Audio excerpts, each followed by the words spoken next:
السلام عليكم ورحمة الله وبركاته.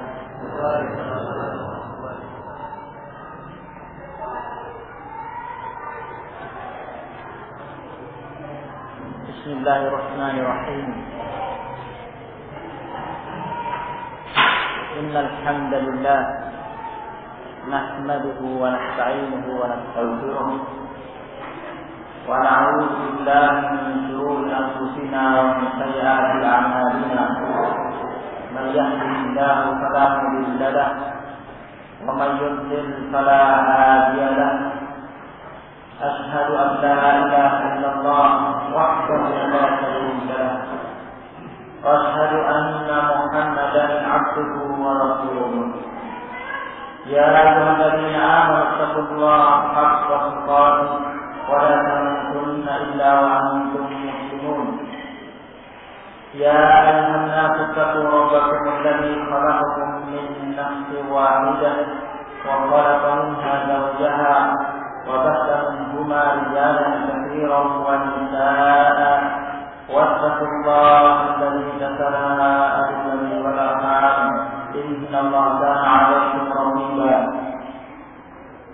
يا أيها الذين آمنوا اتقوا الله حق تقاته يا أيها الذين آمنوا اتقوا الله وقولوا قولا سديدا يصلح لكم أعمالكم ويغفر لكم ذنوبكم ومن يطع الله ورسوله فقد فاز فوزا عظيما. أما بعد فإن أصدق الكلام كلام الله وخير الهدى هدى محمد صلى الله عليه وآله وسلم وشر الأمور محدثاتها وكل محدثة بدعة وكل بدعة ضلالة وكل ضلالة في النار. أعاذنا الله وإياكم من النار. إخوان في الدين والأخوات أعاذنا الله وإياكم جميعا.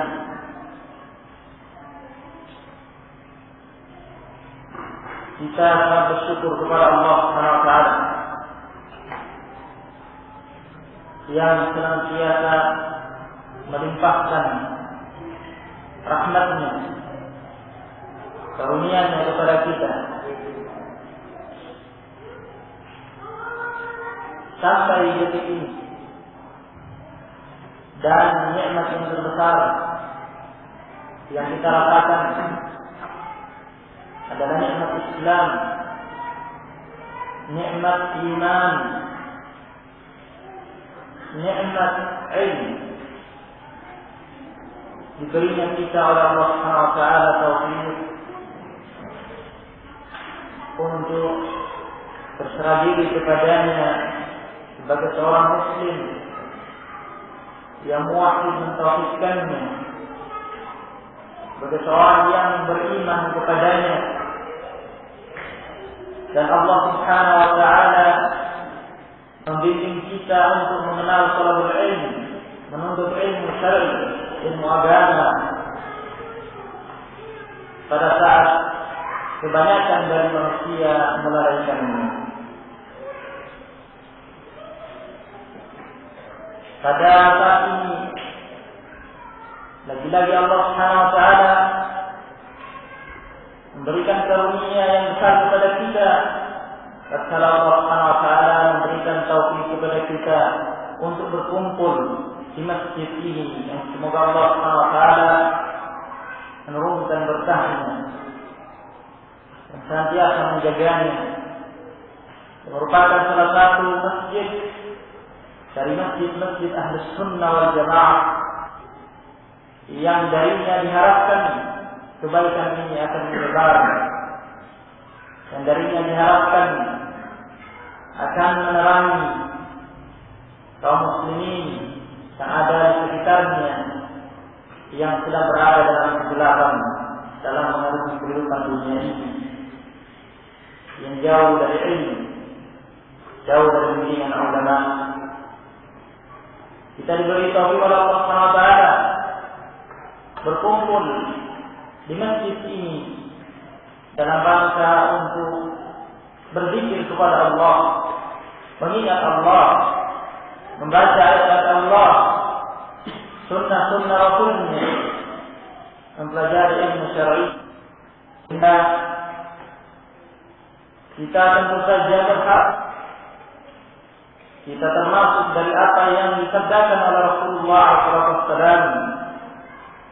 Majtama'a qaumun fi baitin min buyutillah yatluna fihi kitabullah wa yatadarasunahu fima bainahum illa nazalat alaihim as-sakinah wa yasmur rahmah wa haqqatuhum al-malaikah wa dzakarahumullahu fi man indah. Tidaklah berkumpul satu kaum di salah satu masjid dari masjid-masjid Allah Subhanahu wa ta'ala, membaca kitab Allah, mempelajarinya di antara mereka, kecuali saya akan turun ketenangan kepada mereka. Allah Subhanahu wa ta'ala beri ketenangan kepada orang-orang yang duduk di masjid Allah untuk membaca kitab Allah, membaca sunnah Rasulnya, mempelajarinya. Allah Subhanahu wa ta'ala beri ketenangan kalbu kepada mereka, terjauhkan dari kesibukan urusan duniawi. Allah Subhanahu wa ta'ala beri ketenangan, telah tersejuk kalbu mereka mendengar ayat Allah, hadis-hadis Rasulnya. Hilang apa-apa yang meresahkan, apa-apa yang menggelisahkan, apa-apa yang menyibukkan pikiran dari urusan-urusan duniawi. Subhanallah. Dan rahmat Allah Subhanahu wa ta'ala akan meliputi mereka.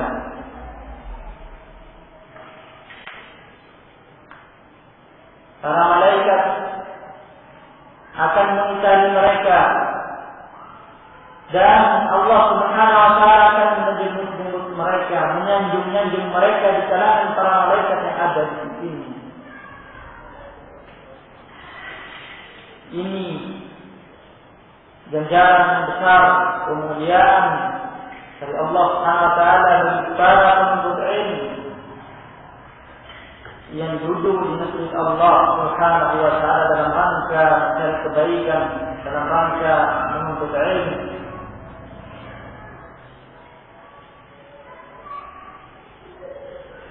Di antara ganjaran tadi, mereka disertai oleh para malaikat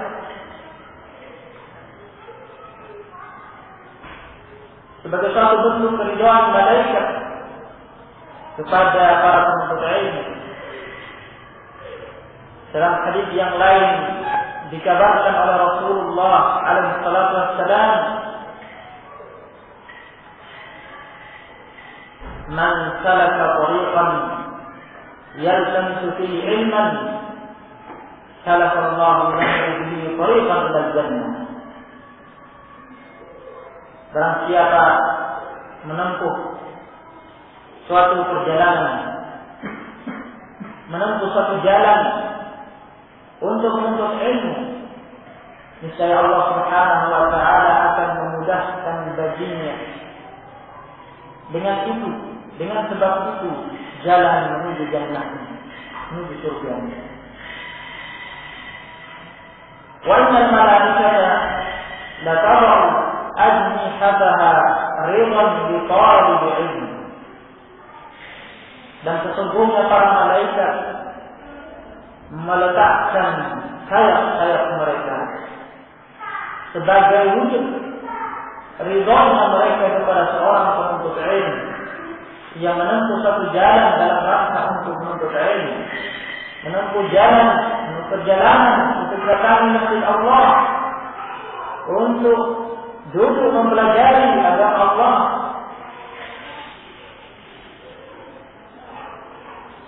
Subhanallah. Hadis yang kita sebutkan ini diawali dengan cerita, yaitu seorang lelaki yang berada di negeri Madinah. Dia melakukan safar yang jauh, menempuh perjalanan yang jauh dan melelahkan. Pada masa itu sarana transportasi belum semaju sekarang. Mereka masih berkendaraan dengan kendaraan onta atau kuda atau keledai. Perjalanan yang memakan waktu berhari-hari, berminggu-minggu, bahkan berbulan-bulan. Perjalanan yang melelahkan. Namun begitulah yang dilakukan oleh ahli hadis, yang merupakan sunnah yang mereka waniti dari para sahabat Rasulullah SAW yang melakukan rihlah dalam rangka menuntut sunnah, menuntut hadis Rasulullah SAW. Orang ini datang dari Madinah menuju Dimasyq, menuju Damaskus. Tidak ada tujuan yang lain, bukan untuk hajat dunia, bukan untuk hajat perdagangan, murni semata-mata untuk mencari satu hadis yang dia dengar dari salah satu sahabat Rasulullah SAW yang ketika itu berada di Damaskus. Dia pun menempuh perjalanan yang jauh itu untuk mendatanginya demi untuk mendapatkan satu hadis itu. Ketika orang ini bertemu dengan sahabat tersebut yang bernama Abu Darda radhiyallahu anhu. Abu Darda radhiyallahu anhu salah satu sahabat Rasulullah SAW yang mengerti nilainya ilmu, mengerti nilai satu ayat, nilai satu hadis, mengerti keagungan ilmu. Sebelum dia memberikan hadis itu, terlebih dahulu diuji olehnya. Abu Darda radhiyallahu anhu bertanya kepadanya, "Amali salihat? Tidakkah engkau datang ke sini untuk suatu hajat tertentu, hajat dunia?" Kata orang tersebut, "La, tidak ada hajat dunia yang membuat kita datang ke sini selain mencari hadis ini." Kemudian diuji lagi oleh Abu Darda radhiyallahu anhu, "Amali tijarah? Tidakkah engkau datang untuk berdagang?" Dijawab olehnya, "La, tidak." Yang Abu Darda radhiyallahu anhu ingin mengetahui sejauh mana hirus, semangat, perhatian orang ini terhadap ilmu. Apakah sesungguhnya hajat utamanya, tujuan utamanya adalah untuk satu hajat duniawi atau untuk berdagang kemudian sambil menyelam minum air, atau ya sambil berdagang, sambil mencari keuntungan, mampir cari hadis, atau memang sesungguhnya perjalanan yang jauh yang dia tempuh itu semata-mata untuk hadis itu, bukan untuk mencari keuntungan duniawi. Yang ternyata dijawab olehnya, bukan karena hajat duniawi, bukan karena perdagangan, namun murni semata-mata hanya untuk hadis itu saja. Subhanallah. Kemudian diberikanlah hadis itu oleh Abu Darda. Dia pun meriwayatkannya dari Rasulullah SAW, mengatakan kepadanya, "Sami'tu Rasulullah sallallahu alaihi wasallam." Aku telah mendengar Rasulullah sallallahu alaihi wasallam bersabda, "Man salaka tariqan yaltamisu fihi ilman, salakallahu lahu bihi tariqan ila jannah. Barang siapa menempuh satu perjalanan mencari ilmu, menempuh satu jalan untuk mencari ilmu, niscaya Allah Subhanahu wa taala akan memudahkan, akan membukakan baginya dengan sebab itu jalan menuju jannah, jalan menuju surga.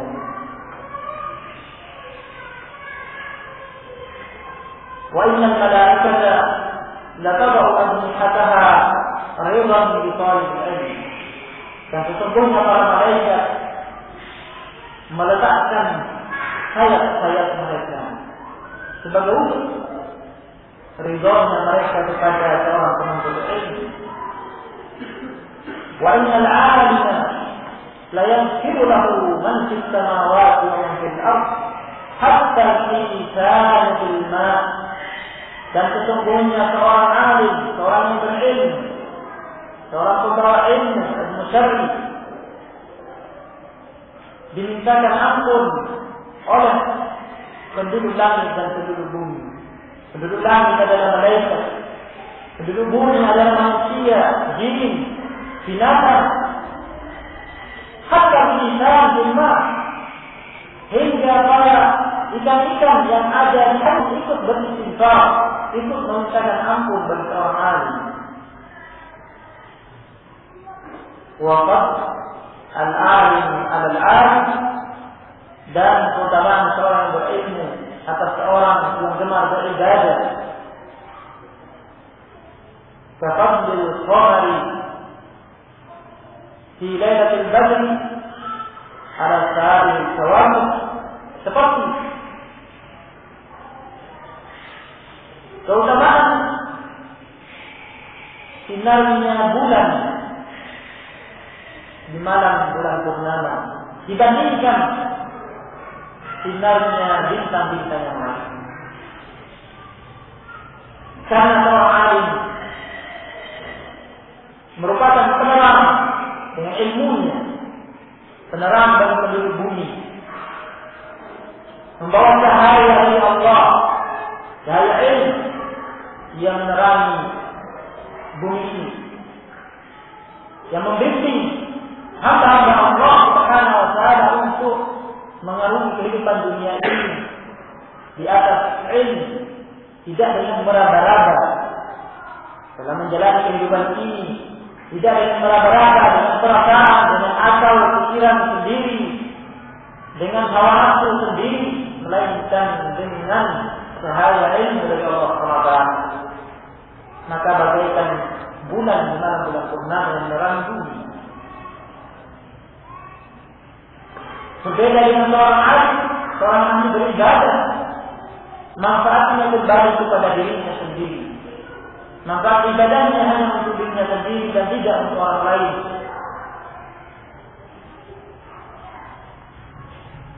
Wa innal anbiya lam yuwarithu dinar wa dirham, dan sesungguhnya para nabi tidak mewariskan dinar uang emas, tidak pula mewariskan dirham uang perak. Innama warathul ilm, hanyalah semata-mata mereka mewariskan ilmu syar'i. Kalau akhadahu akhadha bihadhin wafir. Barang siapa mengambil warisan para nabi, yaitu ilmu syar'i, sungguh dia telah mengambil bagian yang besar. Sekian keutamaan ilmu dan orang yang berilmu tergambar pada kita dalam hadis yang kita bacakan tadi. Dari sekian keutamaan ilmu, kita dengar tadi bagaimana keutamaan orang yang berilmu dengan sebab ilmunya yang menjadi cahaya penerang bagi hamba-hamba Allah untuk menjalani kehidupan dunianya, sehingga dalam beragama, dalam menjalani kehidupan ini tidak meraba-raba, tidak mereka-reka, tidak dengan sekedar mengikuti perasaan, tidak sekedar mengikuti akal pikiran, tidak sekedar mengikuti hawa nafsu, melainkan dengan bimbingan ilmu yang datang dari Allah Subhanahu wa taala yang diwariskan oleh para nabi,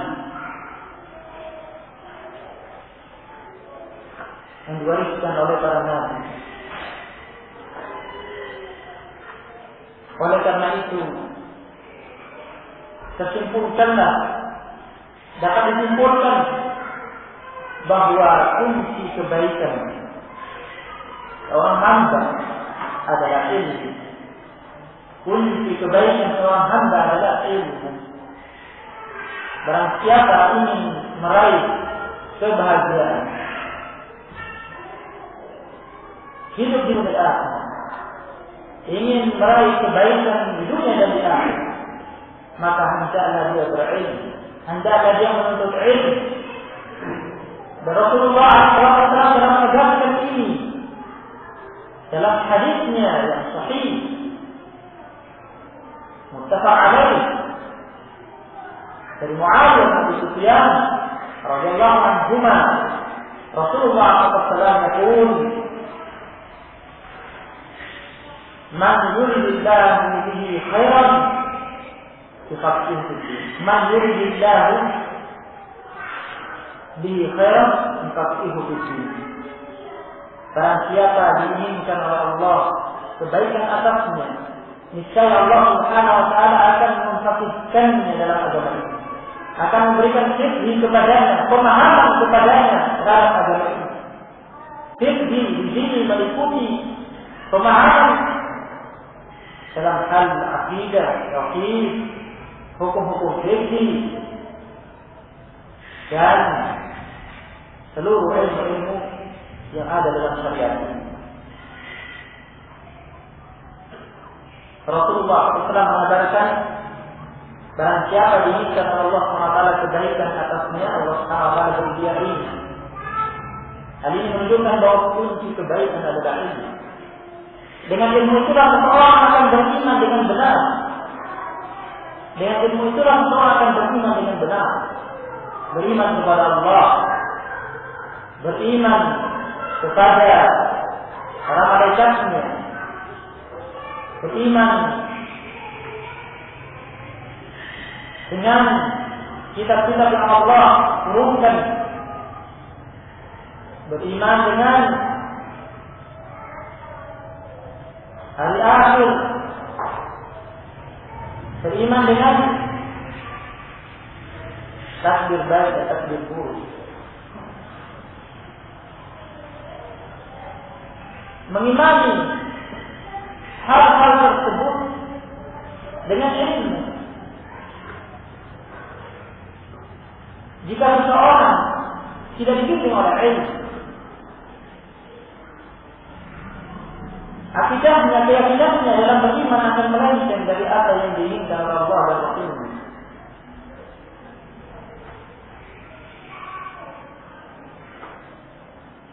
Harus berdasarkan ilmu, tidak dengan sekedar perasaan, tidak dengan sekedar kesimpulan pribadi, kesimpulan akal masing-masing yang mengikuti hawa. Oleh karena itu, kebaikan ditentukan oleh ilmu. Maka berbahagia seseorang yang diberi taufik oleh Allah Subhanahu wa taala untuk menuntut ilmu. Syattan baina al-'alim wal jahil. Sungguh sangat berbeda jauh antara orang yang berilmu dengan orang yang jahil.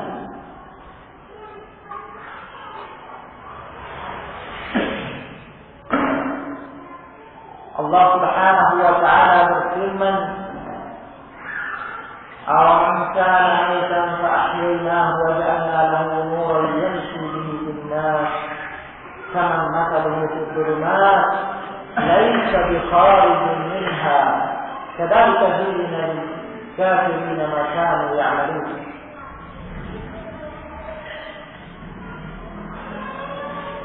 Awaman kana maitan fa ahyaynahu.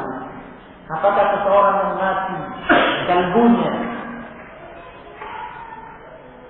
tidak bercahaya, tidak ada imannya, tidak ada ilmu. Fa'ahyaynahu, kemudian kami hidupkan dia, hidupkan kalbunya, diberi hidayah, diberi taufik, diberi cahaya ilmu, sehingga hidup kalbunya bercahaya, beriman dengan ilmu, beriman kepada Allah sebagaimana diinginkan oleh Allah, beriman dengan para malaikatnya dengan diinginkan oleh Allah, beriman dengan kitab-kitab Allah yang Allah turunkan dengan diinginkan oleh Allah, beriman dengan para nabi dan rasul yang diutus dengan diinginkan oleh Allah, beriman dengan hari akhir dengan diinginkan oleh Allah, beriman dengan takdir baik dan buruk yang dibayani kepada Allah Subhanahu wa taala. Beriman dengan benar sebagaimana diinginkan oleh Allah dengan cahaya ilmu, sehingga dia menjadi orang muslim, mukmin, muwahhid, menjadi salah satu dari wali Allah Subhanahu wa taala yang dicintai oleh Allah, dihidupkan oleh Allah dengan ilmu, dengan iman, yang sibihi minna, yang dengan itu dia berjalan di kalangan manusia. Dia hidup di kalangan manusia sebagai orang yang hidup kalbunya terbimbing, tidak sekedar taklid, ikut-ikutan membebel kepada fulan atau kepada anak dalam yakini agama, tidak ta'assub, tidak fanatik dengan fanatik yang buta, karena dia berilmu, sehingga dia meraih kebaikan dengan itu, terselamatkan dari penyimpangan, terselamatkan dari syubhat, terselamatkan dari bid'ah, terselamatkan dari mengikuti hawa nafsu dan syahwat. Masya Allah alaih. Bersyukurlah seseorang yang diberi karunia Allah SWT demikian. Apa orang yang seperti itu? Kaman manabuhu fil-dhulumat, seperti halnya seseorang yang berada dalam kegelapan-kegelapan, diliputi oleh kegelapan-kegelapan dalam kehidupannya. Dia tidak mengerti bagaimana beriman dengan benar, dalam beriman kepada Allah, dalam mengimani wujud Allah, zat Allah, diri Allah, mengimani nama-nama Allah, sifat-sifat Allah, perbuatan Allah, dan seterusnya dari rukun iman yang kita sebutkan tadi.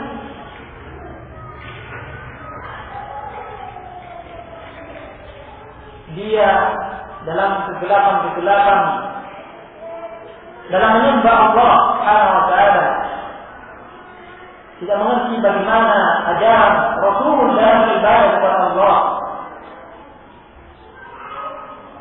bagaimana ajaran Rasul dalam bermuamalah kepada sesama hamba Allah, ataupun kepada makhluk-makhluk yang lainnya, dari kalangan binatang, dalam kegelapan-kegelapan. Hidupnya dijalani tanpa cahaya ilmu, meraba-raba, merasa-rasa.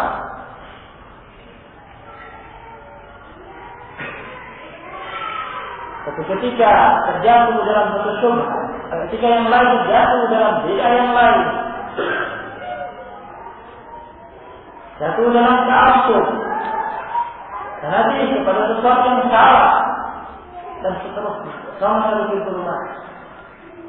Lalu berkata minha, tidak mau keluar darinya.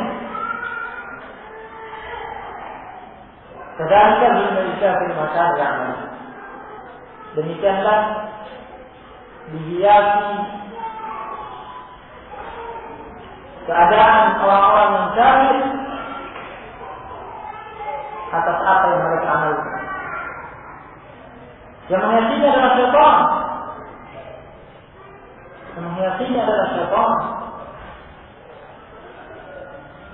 Sehingga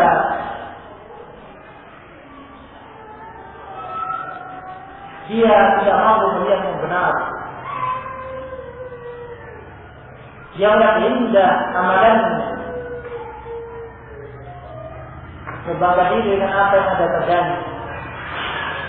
Afaman kana ala bayyinati min rabbih kaman zuyyina lahu su'u 'amalih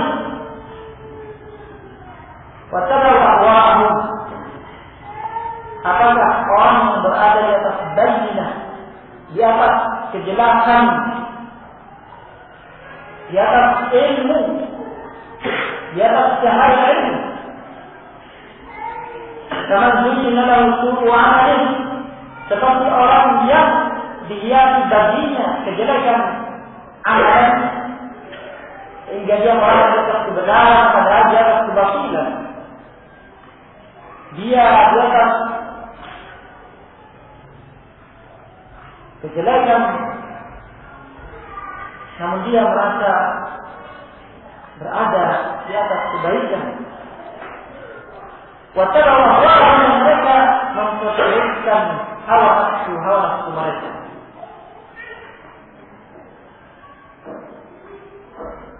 Memperturutkan hawa nafsu. Dan tidak ada yang bisa menyelamatkan selain Allah Subhanahu wa ta'ala. Tidak ada yang bisa menyelamatkan selain Allah Subhanahu wa ta'ala.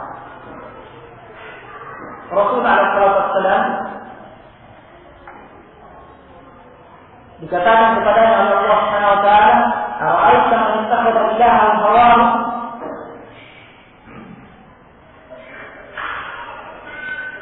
Apa takunu alaihi wakila? Wahai Rasul, tidakkah kau melihat orang yang mempertuhankan hawa nafsunya, memperbudak dirinya mengikuti hawa nafsunya, menyimpang dari ilmu, tidak mengikuti ilmu, mengikuti hawa nafsunya, mengikuti bisikan syaitan? Apakah engkau mampu untuk menyelamatkan diri? Tentu saja jawabannya tidak.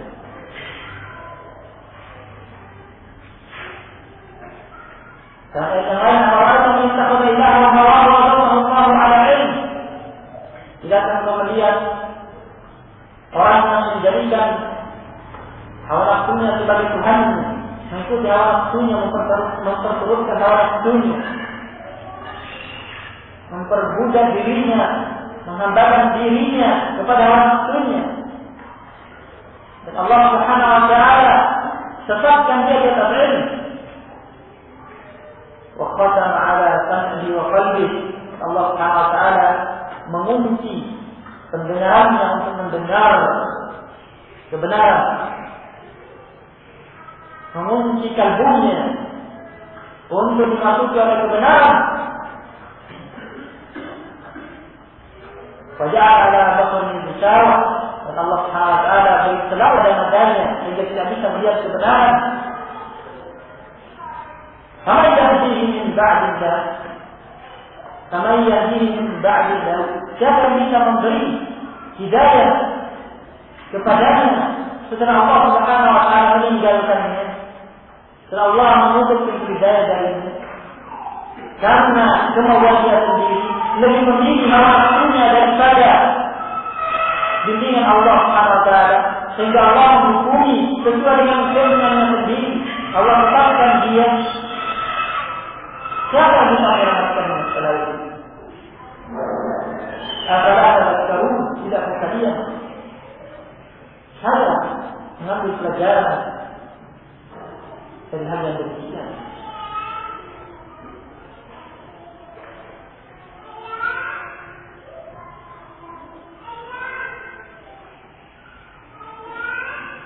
Cahaya ilmu dari Allah Subhanahu wa ta'ala yang menerangi kalbu. Bersyukurlah orang yang dipilih oleh Allah Subhanahu wa taala.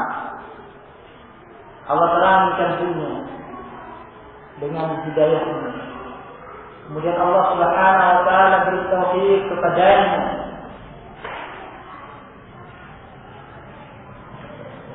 Beramal dengan ilmu yang bermanfaat.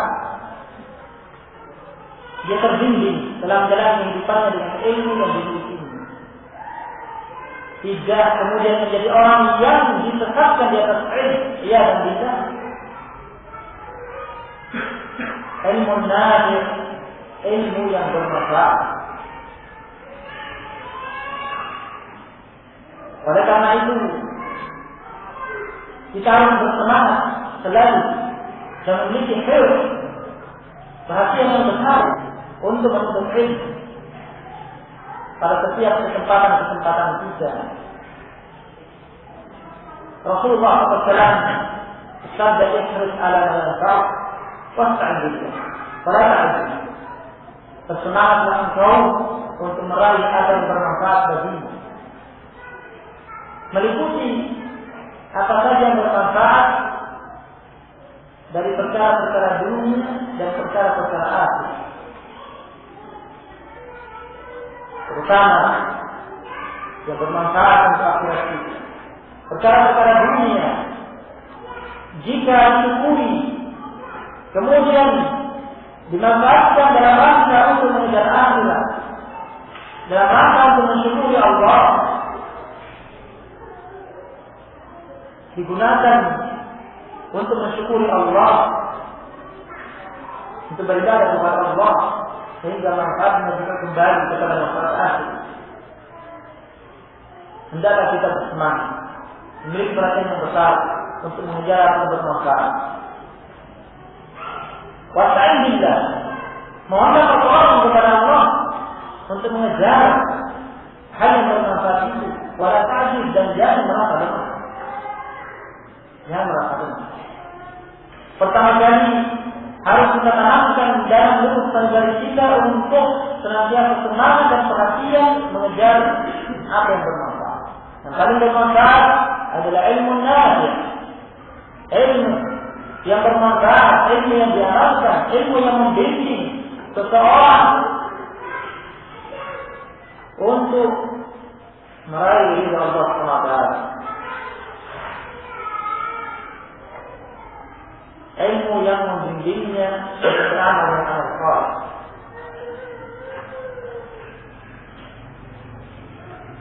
Mengajar ilmu nafi'.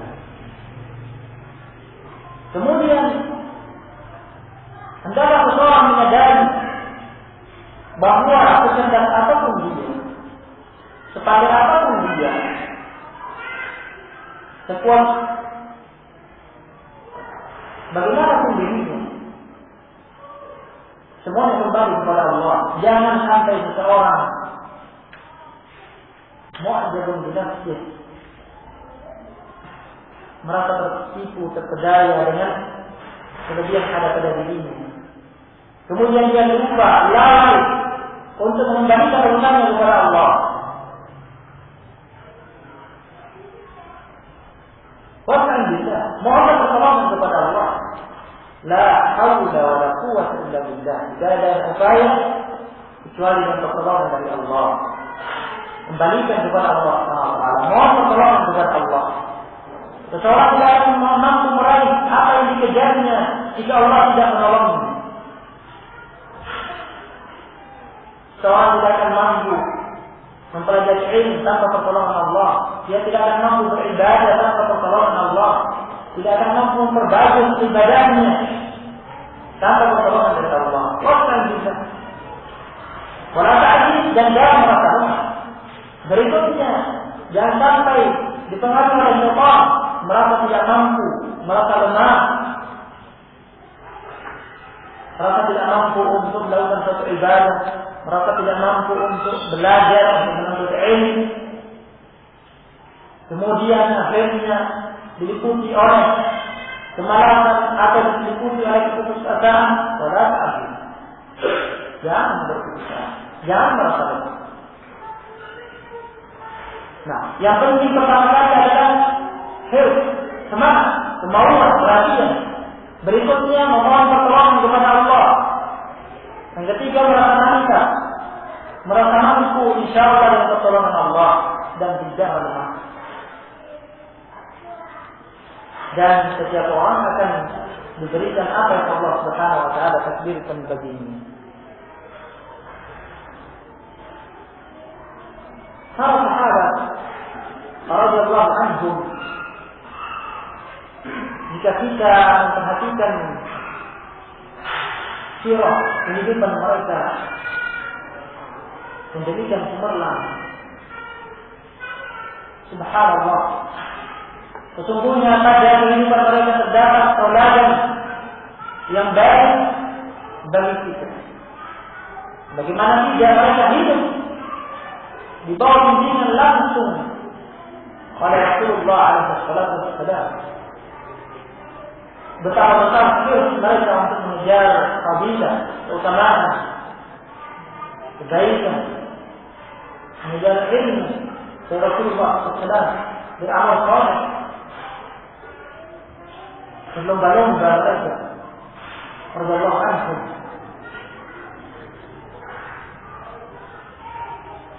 Di samping mereka melaksanakan tugas kewajiban mereka yang sudah berkeluarga, yang sudah menanggung nafkah istri, anak-anak dari para sahabat radhiyallahu anhum, di sela-sela kesibukan mereka untuk melaksanakan kewajiban mencari nafkah untuk anak istri, mereka tidak dilalaikan dari menuntut ilmu. Ada waktu bagi mereka untuk menuntut ilmu, beramal saleh.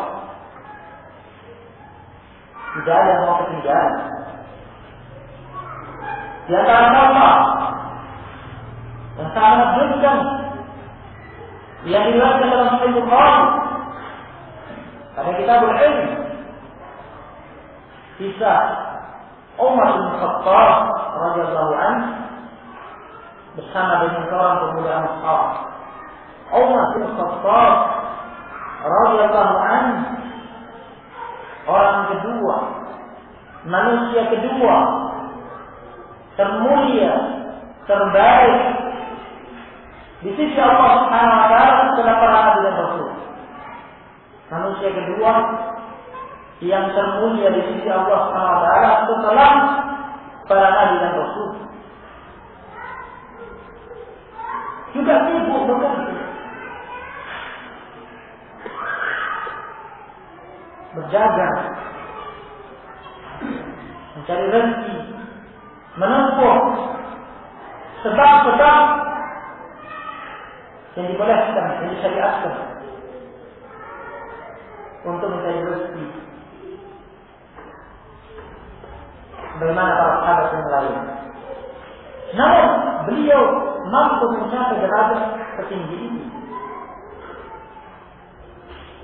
menjadi orang kedua termulia di sisi Allah setelah para nabi dan rasul. Itu setelah Abu Bakar As-Siddiq pada urutan yang pertama, kemudian Umar Khattab pada urutan yang kedua. Hadis itu digambarkan kepada kita bagaimana Umar Khattab dalam menuntut ilmu. Dia bekerja sama dengan seorang pemuda Ansar yang juga bekerja.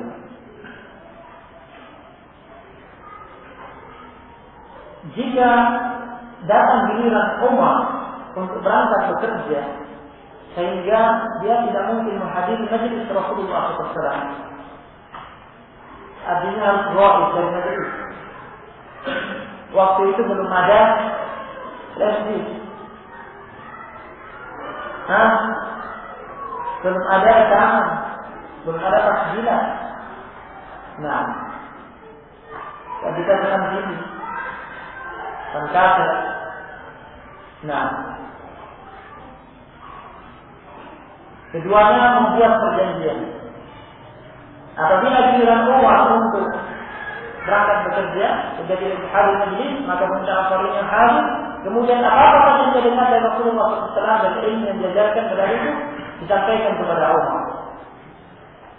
Demikian pula sebaliknya. Jika giliran yang mengundang yang berangkat bekerja, jadi hadir, Umar yang hadir, kemudian Umar yang menyampaikan kepadanya apa yang dia dengar dari Rasulullah.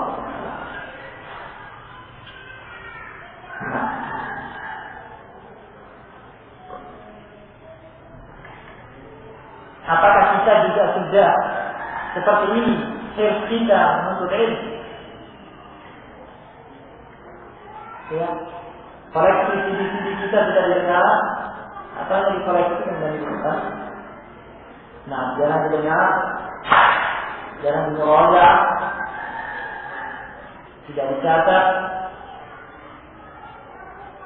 Nah, demikianlah salah satu contoh gambaran para sahabat yang mereka mencapai derajat yang tinggi di sisi Allah Subhanahu wa Ta'ala.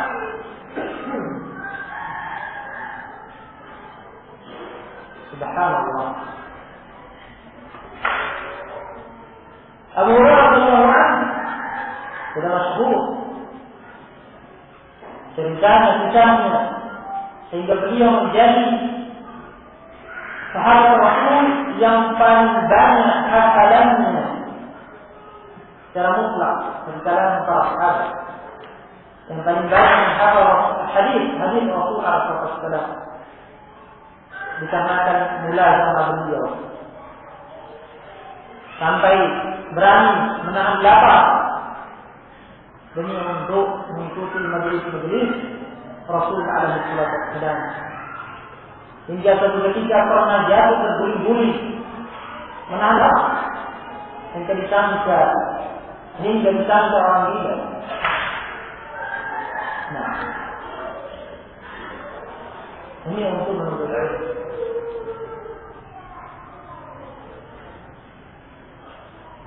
Jika kita bercermin pada kehidupan mereka, berusaha untuk mencontoh kehidupan mereka, mencontoh semangat mereka, perhatian mereka untuk meraih fadilah, hal itu menjadi sebab insyaallah kita juga akan mendapatkan fadilah. Kita berharap digabungkan bersama dengan mereka dalam jannah Allah Subhanahu wa Ta'ala. Para sahabat banyak kita terjadi, mereka juga memiliki kesibukan mencari rezeki, memiliki kesibukan bekerja, karena itu merupakan tanggung jawab untuk memberi makan keluarga. Namun mereka tidak terlalaikan dari ilmu, tidak terlalaikan dari amal saleh.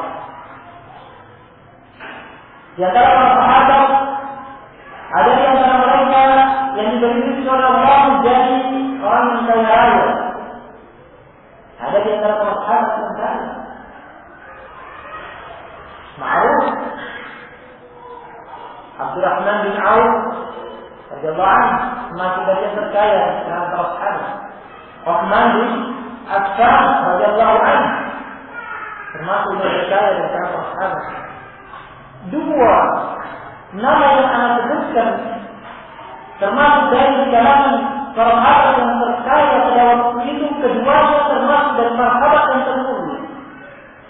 Uthman bin Affan menurut pendapat jumhur ahli sunnah merupakan urutan ketiga terbaik dan termulia setelah Abu Bakar dan Umar, setelah para Rasul. Pada urutan ketiga termulia di sisi Allah Subhanahu wa Ta'ala setelah Abu Bakar, setelah Umar dan setelah para Nabi dan Rasul. Kita mengatakan ini merupakan jumhur ahli sunnah dan ada khilaf di kalangan ahli sunnah jamaah. Siapa yang afdal? Siapa yang lebih mulia, apakah Uthman atau Ali? Setelah ahli sunnah wal jamaah berijma bersepakat bahwa memang Uthman bin Affan radhiyallahu anhu yang berhak memegang khilafah sepeninggal Umar. Ini disepakati. Tidak ada khilaf dengan ahli sunnah jamaah bahwa Utsman radhiyallahu anhu yang memang berhak menjadi khalifah pengganti Umar. Setelahnya baru kemudian Ali. Namun ahli sunnah jamaah berbeda pendapat. Siapa di antara keduanya? Antara Utsman dan Ali yang lebih mulia di sisi Allah? Jumhur ahli sunnah wal jamaah mengatakan Utsman. Ada sebagian dari kalangan ahli sunnah yang mengatakan Ali lebih mulia daripada Utsman. Abdurrahman bin Auf termasuk dari al-ashar al-mubashsharun bil jannah, termasuk dari 10 sahabat yang digembirakan dengan berita dipastikan masuk dalam jannah. Dan perlu diketahui bahwa yang tergabung dalam 10 barisan sahabat yang dipastikan masuk dalam jannah, mereka adalah yang termulia dari para sahabat. Di antara 10 tersebut adalah 4 khalifah yang kita sebut tadi. Abu Bakar pada urutan yang pertama, Umar, Utsman, Ali, kemudian 6 sahabat yang lain, termasuk di antara 6 sahabat yang lainnya adalah Abdurrahman bin Auf radhiyallahu anhu.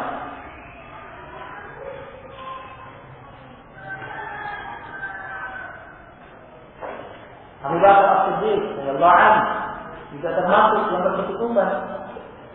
Umar radhiyallahu anhu, meskipun mayoritas dari para sahabat termasuk fuqara masakin. Hal ini menunjukkan kepada kita bahwa harta merupakan rezeki dari Allah. Pada hakikatnya tidaklah menghalangi seseorang untuk meraih kemuliaan di sisi Allah Subhanahu wa taala. Bagi orang yang diberi taufik oleh Allah Subhanahu wa taala mendudukkan harta pada posisinya yang semestinya. Para sahabat radhiyallahu anhum, dunia tidak masuk dalam dada mereka. Dunia tidak masuk dalam dada mereka. Banyaknya harta yang dimiliki oleh yang kaya di antara mereka tidak masuk dalam dada mereka. Tidak menjadikan mereka cinta dunia, cinta harta.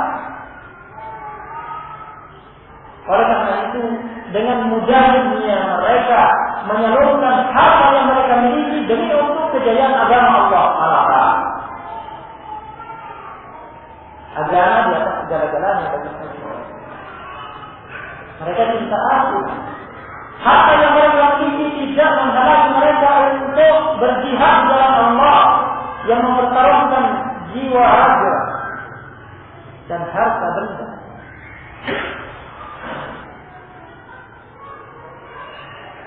Tidak demikian para sahabat. Oleh karena itu, Utsman bin Affan radhiyallahu anhu kita tahu bagaimana sumbangsinya, infaknya terhadap agama Allah pada masa Rasulullah SAW berhargaan. Kita tahu bagaimana Abu Bakar dan Umar radhiyallahu anhuma berlomba-lomba berinfak di jalan Allah Subhanahu wa taala, bersaing hingga pada ketika Umar radhiyallahu anhu mengatakan bahwa kali ini saya akan mengalahkan Abu Bakar As-Siddiq. Ketika Rasulullah SAW hendak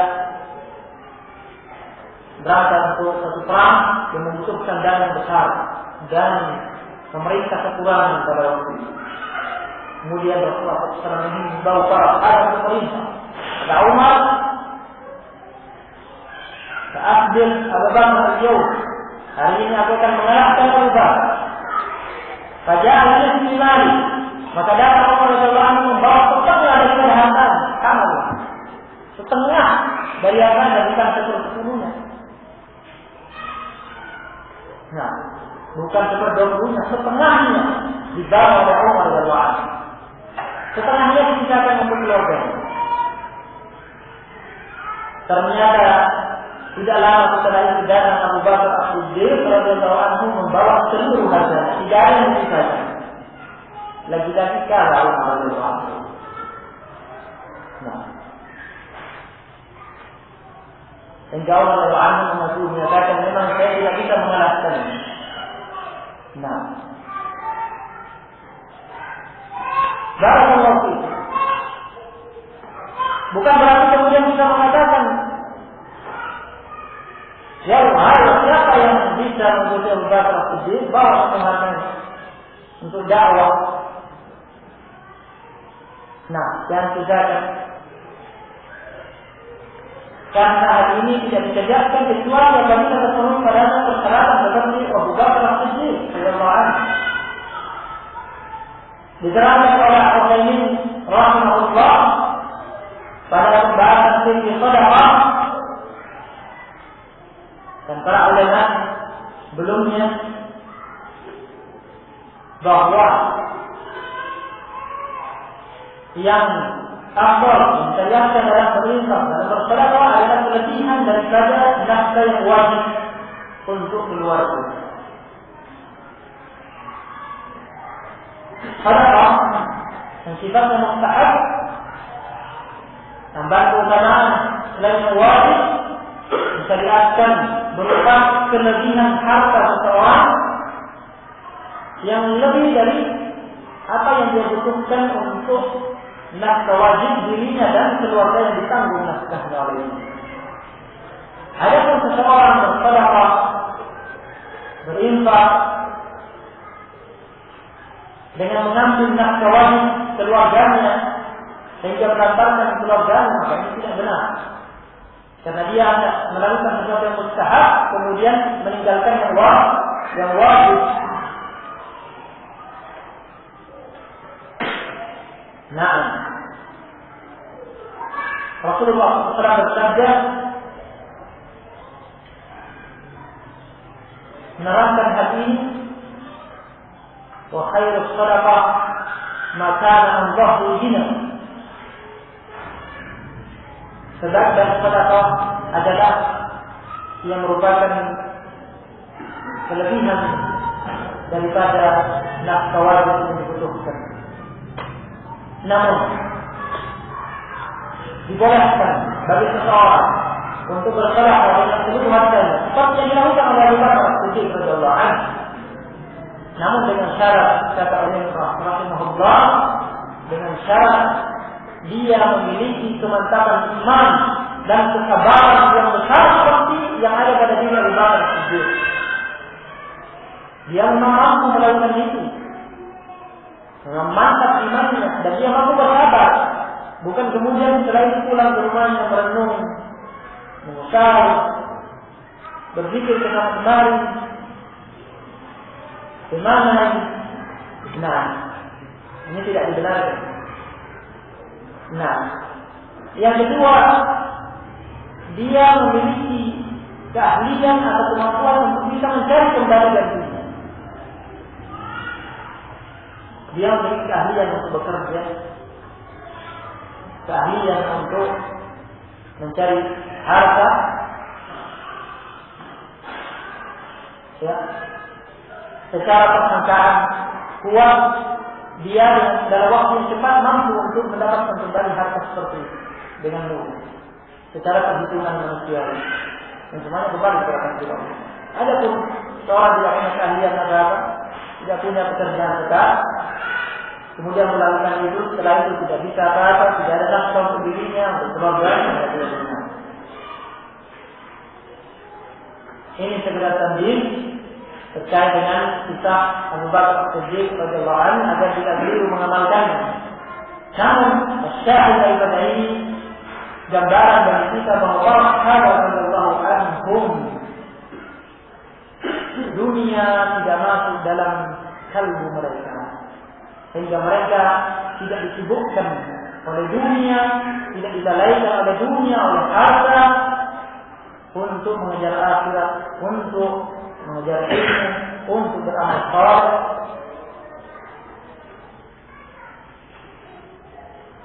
Oleh karena itu, jangan beranggapan bahwa ada larangan menjadi kaya. Jadi keliru. Tidak ada larangan untuk menjadi kaya. Bagi sahabat benar kaya. Yang dilarang adalah menghambakan diri kepada dunia. Menjadi orang yang cinta dunia, cinta harta. Dunia masuk dalam jiwanya, dalam kalbunya. Menghalangi dia, menyibukkan dia, melalaikan dia dari akhir. Melalaikan dari amal ilmu, melalaikan dari amal saleh. Ini yang tercela. Al-hakum takafur hatta zulmul maqabir. Kata Allah Taala. Ini yang tercela. Al-hakum takafur. Menumpuk harta, mengejar harta yang banyak. Al-hakum menjadikan kalian lalai dari akhir. Hatta zulmul maqabir, sehingga kalian masuk dalam kuburan. Ini yang tercela. Ini yang benar. Namun bukan juga berarti kita tidak berhati-hati dan waspada dari harta, karena realita menunjukkan kebanyakan orang yang berharta terlalaikan dari akhirat. Ini waktu, ini fakta.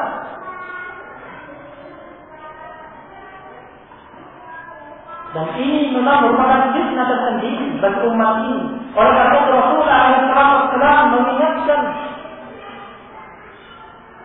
dalam hadis Ka'ab bin Iyad yang diriwayatkan oleh Tirmidzi, "Likulli ummatin fitnah wa fitnatu ummati al-mal." Setiap umat ada fitnahnya, dan fitnah umatku adalah harta benda, kata Rasulullah SAW. Ini menunjukkan bahwa harta benda berbahaya jika tidak disertai dengan hidayah ilmu dan taufik dari Allah Subhanahu wa taala. Bisa menghanyutkan dan melalaikan dari akhir. Yang ini merupakan fitnah yang menghancurkan bagian daripada umat ini. Bagaimana berita Rasulullah SAW dalam hadis tadi. Dalam hadis yang lain dari Ka'ab bin Malik juga Rasulullah SAW bersabda, "Majidani jami'ani ursila fi ghanin bi'afsadaha min hirsil mar'i ala al-mali wa syarfi mubin." Majidani, tidaklah dua ekor serigala jami'an yang kelaparan, ursila, dilepaskan bebas, fi ghanin, pada sekawan kambing atau domba. Tidaklah dua ekor serigala yang sedang kelaparan ini dilepas masuk ke sekawanan kambing, dia adalah lebih besar kerusakannya menghabisi kambing-kambing ini dari dibandingkan kerusakan yang diakibatkan min hirsil mar'i, dari semangat seseorang lil mali wa syaraf, mengejar harta dan kedudukan lidinihi, yang hancurkan agamanya.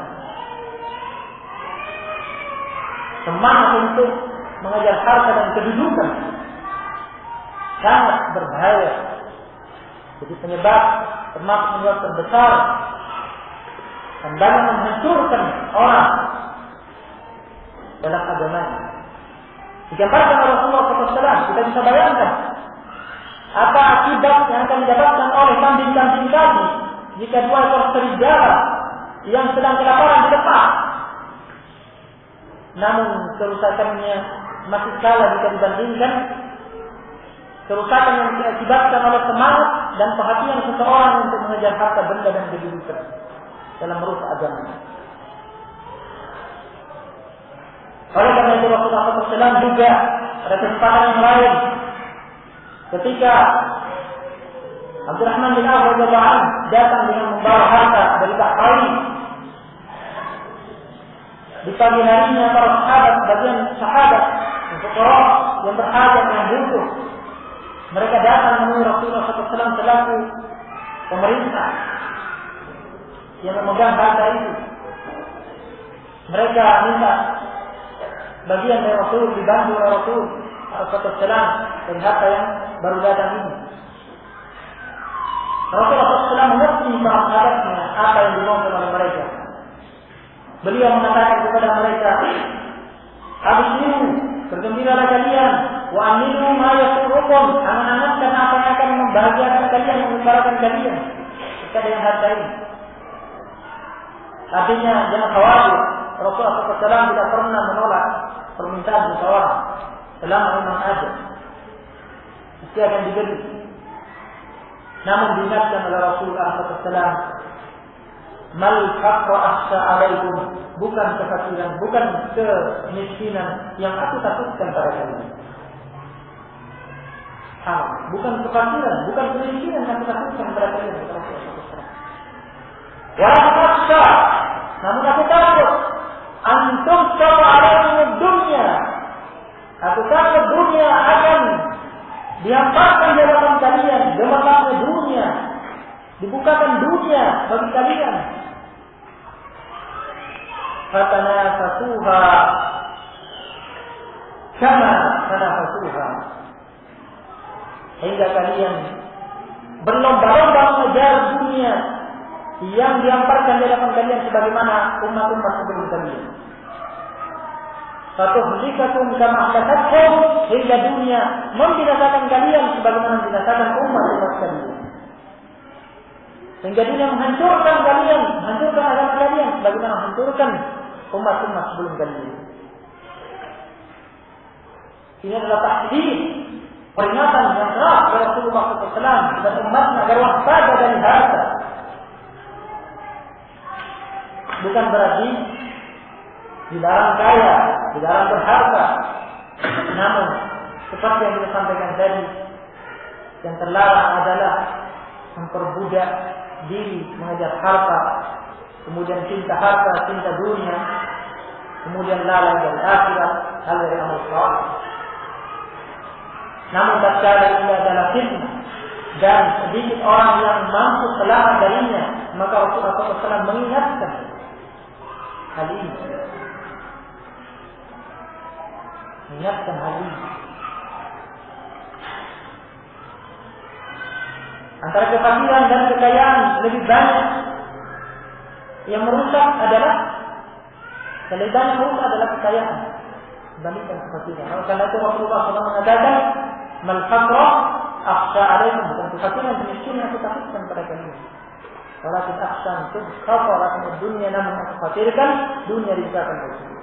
Dan kalian berlomba-lomba mengejar bagaimana umat-umat sebelum kalian, sehingga kemudian menghancurkan kalian dan menghancurkan umat-umat sebelum kalian. Oleh karena itu Rasulullah SAW mengingatkan ini, mengingatkan hal ini agar kita hati-hati. Namun apabila kita dengan pertolongan Allah, diberikan dan taufik oleh Allah, tetap bersemangat dan perhatian terhadap ilmu, terhadap amal saleh, terhadap akhirat. Kemudian di samping itu kita juga mencari rezeki,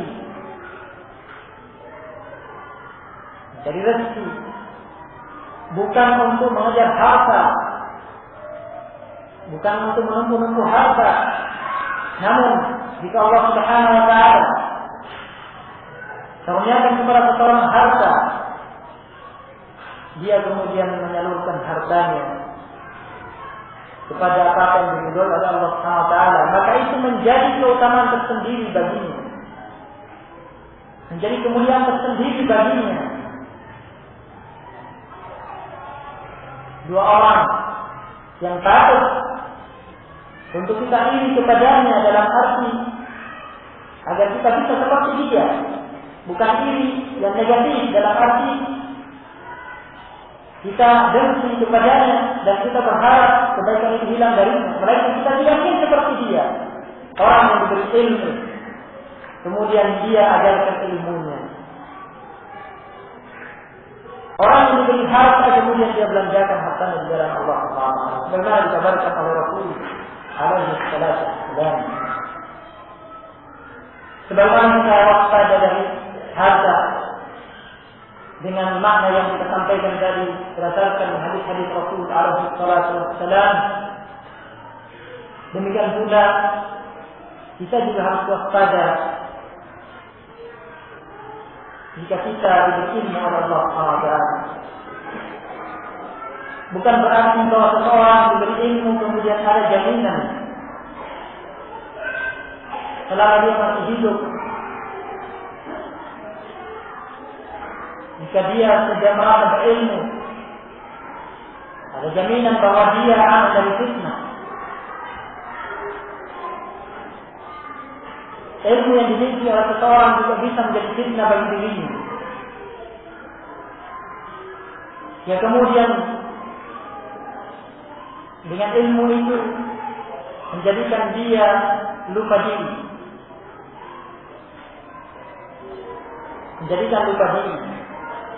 berbangga dengan apa yang dimiliki.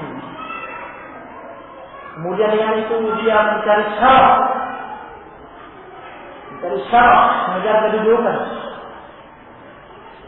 ingin mengungguli yang lainnya di atas yang lainnya sehingga menghancurkannya. Ilmu itu akhirnya menghancurkan dia. Jangan mengatakan bahwa para ulama aman dari fitnah selama mereka hidup. Al-hayyu la yu'man 'alaihi fitnah. Seseorang selama dia hidup, dia tidak aman dari fitnah. Berbeda dengan para ulama yang telah meninggal, jazahumullahu khairan.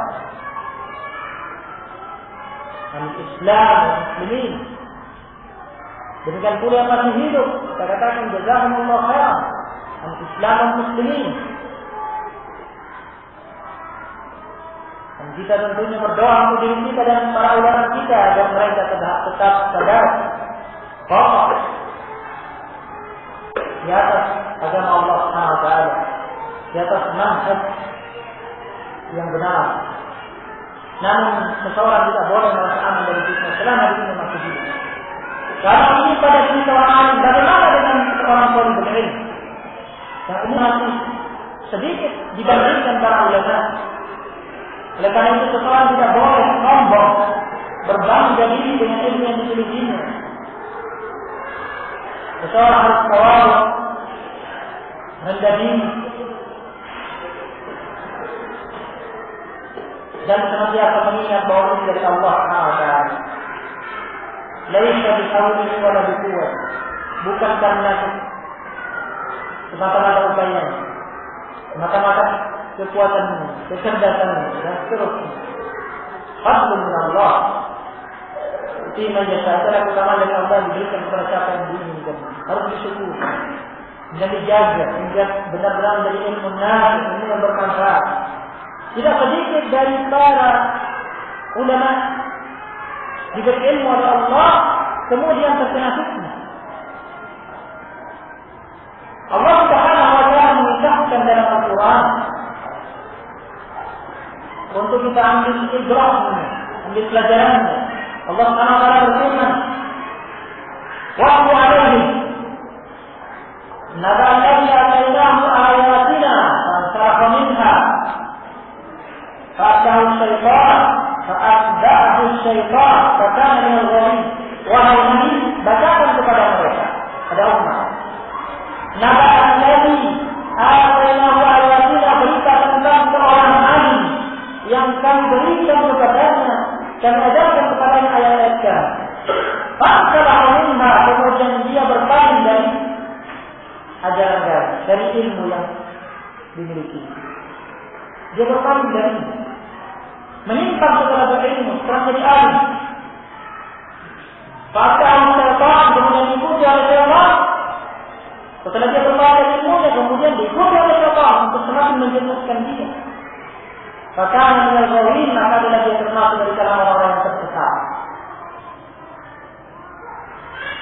Walau kita akan ujiha, kalau seandainya kami tahu, kata Allah SWT, walau kita akan ujiha, kalau seandainya kami tahu, kami akan mengangkat derajatnya dengan sisi yang ilmu yang diberikan kepadanya. Walau kita akan namun dia mengekalkan dirinya kepada dunia, dia lebih memilih dunia daripada akhirat.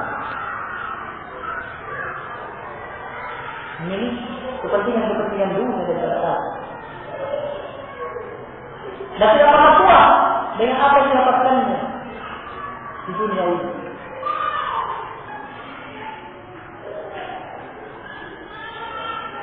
Wattaba hawa, dia mengikuti hawa nafsu dalam berilmu. Kata Allah SWT selanjutnya, kama lalu pemisalannya, perumpamaannya, kama lalu kalbi, bagaikan anjing, intahmil alaihi yalhaq. Anjing, jika engkau muati dia, anjing itu akan terkena dan menjulurkan lidahnya.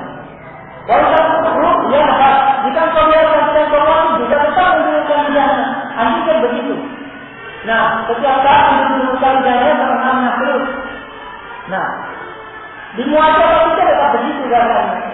Demikianlah permisalan orang tadi yang kemudian mengekalkan dirinya, menghambakan diri untuk mengejar dunia dan lupa dengan ilmu yang diberikan Allah SWT kepadanya. Tidak pernah puas.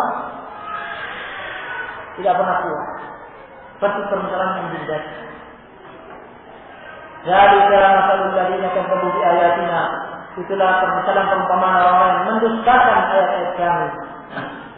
Qassul qasasa la'allahum yatafakkarun. Kisahkanlah, bacakanlah kisah-kisah itu kepada mereka, semoga mereka menjadi orang-orang yang sadar dan berpikir, mengambil pelajaran. Ini adalah kisah yang diceritakan oleh Allah tentang orang alim yang kemudian menyimpang setelah berilmu.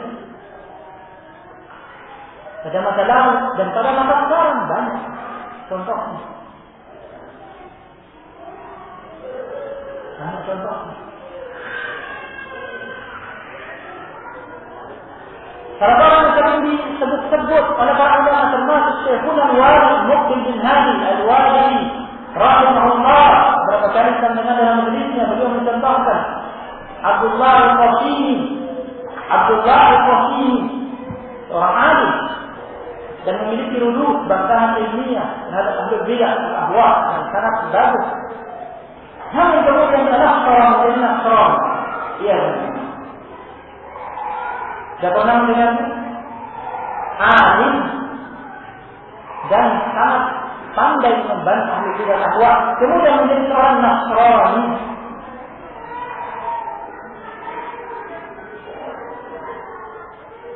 Jadi seorang Nasrani.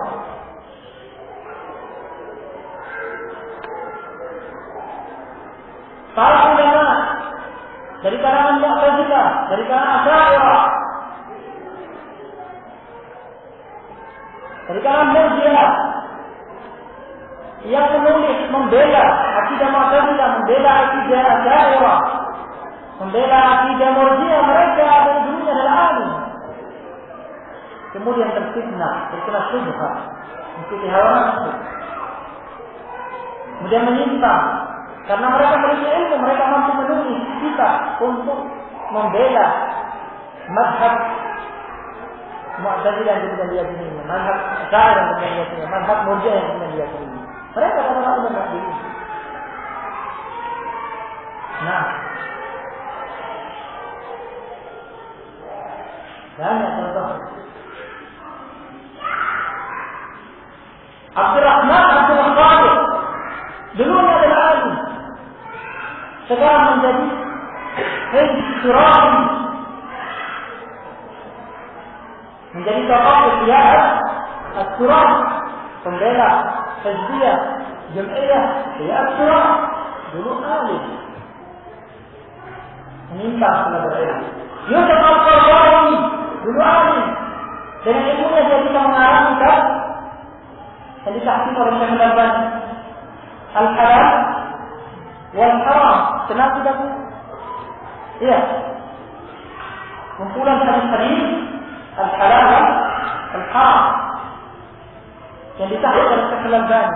Dulunya dia berilmu, kemudian menyimpang, sekarang menjadi seorang ikhwani, hizbi, mubtadi', bahkan sudah ada yang mengkafirkannya, menjadi pengagum demokrasi dan penyuluh demokrasi.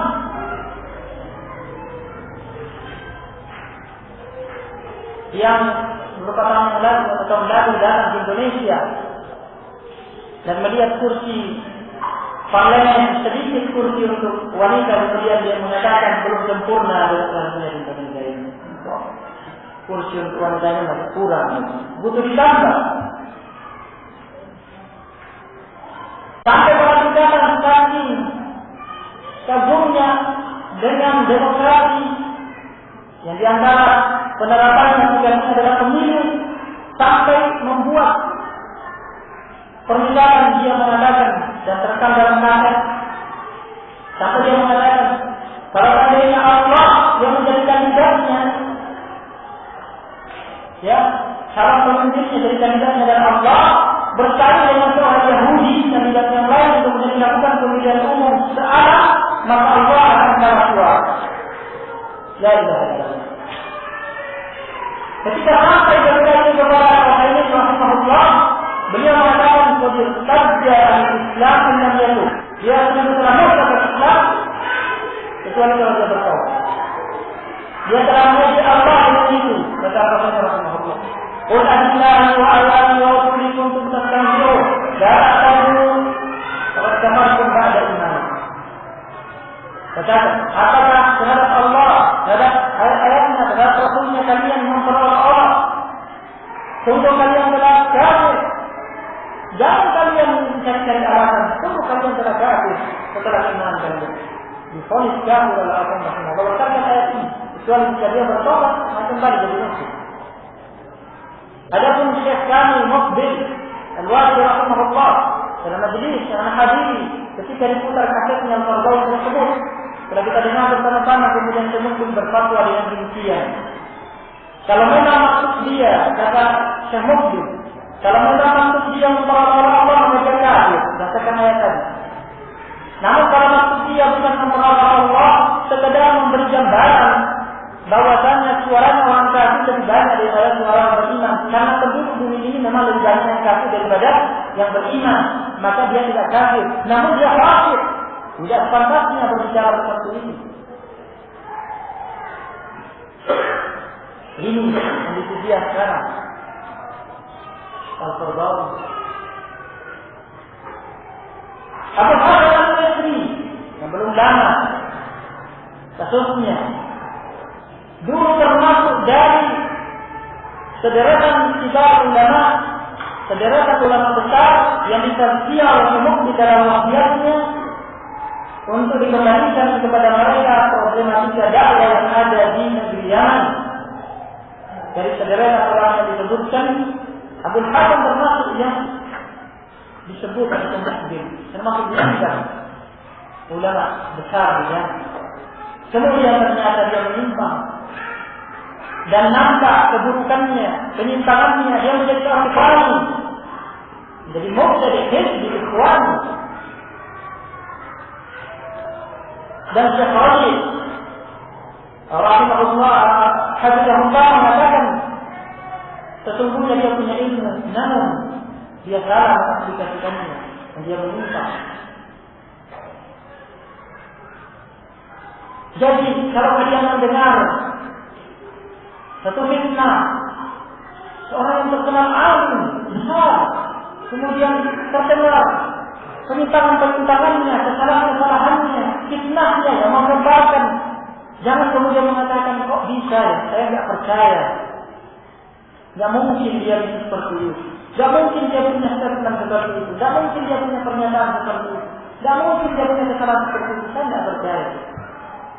Kadang-kadang itu rekayasa dari orang yang benci kepadanya. Jangan seperti itu. Jangan bicara seperti itu. Tidak sebutkan sederetan. Contoh-contoh orang alim bisa menyimpang setelah berilmu.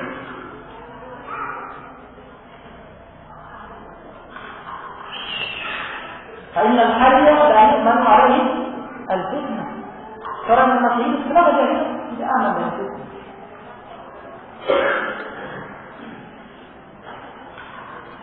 Oleh karena itu, bagi kita semua untuk menjaga diri kita dari fitnah dengan senantiasa menjaga semangat kita pada kita untuk menuntut ilmu, syar'i, menarik, mengamalkannya. Kemudian senantiasa dari masa ke masa kita mengenal ulama-ulama kita.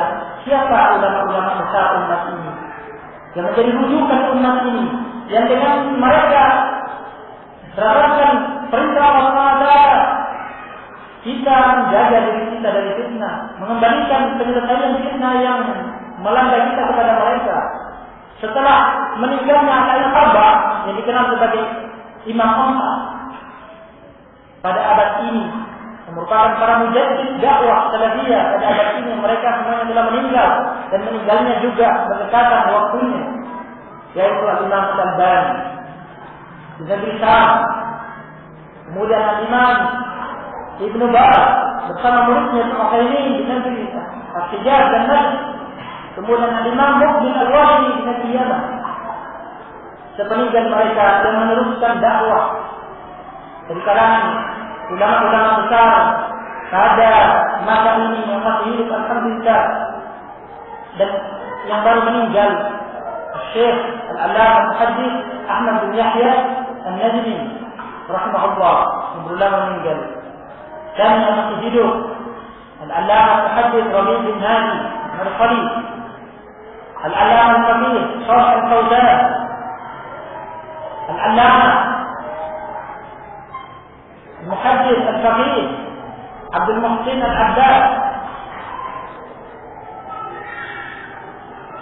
Al-Allamah Al-Faqih Al-Muhaddits Ubayd Al-Jabiri. Kemudian di negeri Yaman, orang tua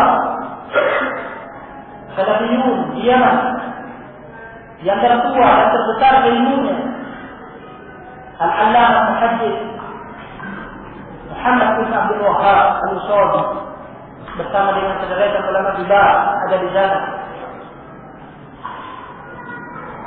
Syekh Muhammad Al-Imam, Syekh Abdul Aziz Al-Burai, Syekh Abdul Aziz Rahman Jamali, Syekh Uthman bin Abdullah Al-Thani, Syekh Abdul Rahman bin Mari Al-Adani, dan masa yang lain termasuk Syekh Abdullah Al-Mari.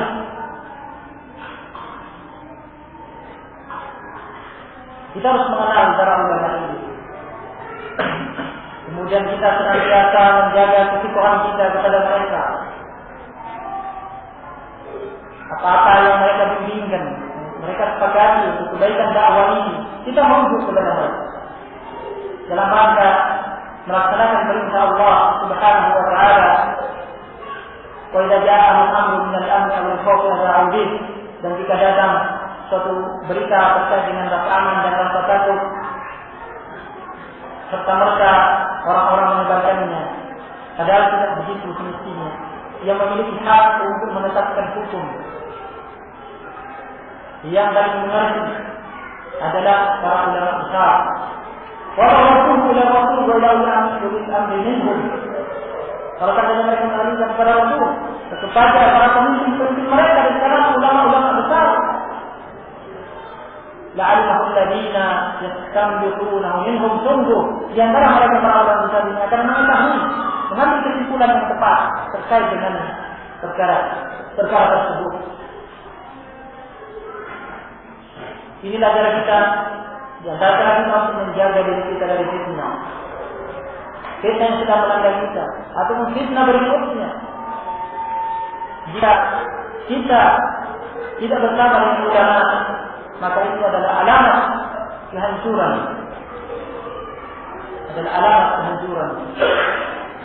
Jika kita berbangga dengan sesuatu yang ganjil dan menyelisihi kesepakatan para ulama, menyelisihi jalannya para ulama,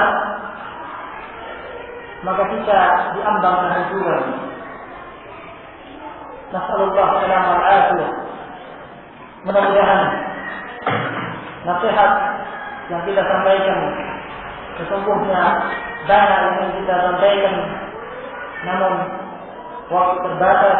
Semoga apa yang kita sampaikan bermanfaat bagi kita semua. Jika ada kebenaran maka dari Allah Subhanahu wa taala, dan jika ada kesalahan maka dari syaitan dan dari pribadi saya sendiri. Astagfirullah alaihi wa sallam. Rasulullah sallallahu alaihi wasallam Wassalamualaikum bima Allah sallallahu alaihi Muhammad wa ala alihi wa sahbihi wasallam. Alhamdulillah rabbil alamin. Tafadhalu.